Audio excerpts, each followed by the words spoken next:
This is the story of Dwayne Johnson, The Rock, a legendary wrestler, a Hollywood legend, a global brand, the man who turned $7 into an empire and convinced the world he was unstoppable.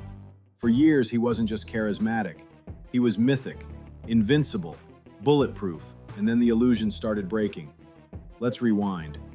When he entered WWE, fans didn't love him. They hated him.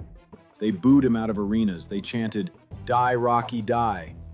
He wasn't welcomed as a legend, he was rejected. So he leaned into ego. Not humility, not vulnerability, ego.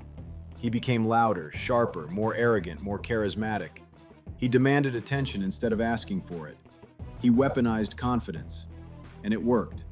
He became the most charismatic figure in wrestling history, a legendary trash talker who could control a stadium with a sentence.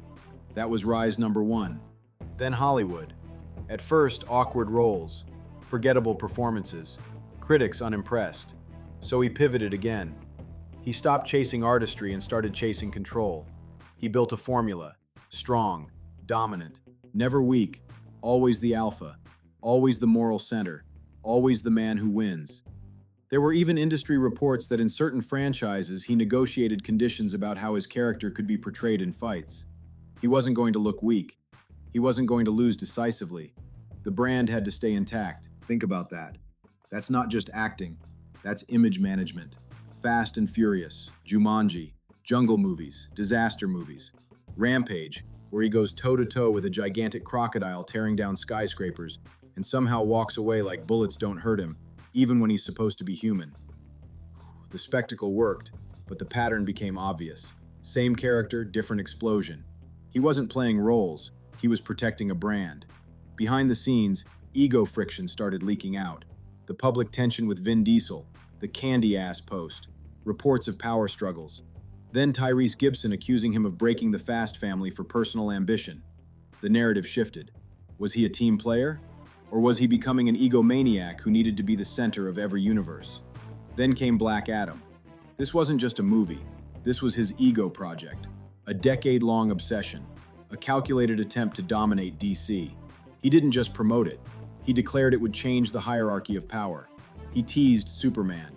He positioned himself as the new center of the franchise. And then Black Adam completely flopped. Not slightly underperformed, not moderately successful. It failed to reshape anything. The DC universe rebooted. His takeover evaporated. The hierarchy of power didn't change. It collapsed. That's when the word downfall started appearing. For years, he engineered one of the most controlled public images in Hollywood.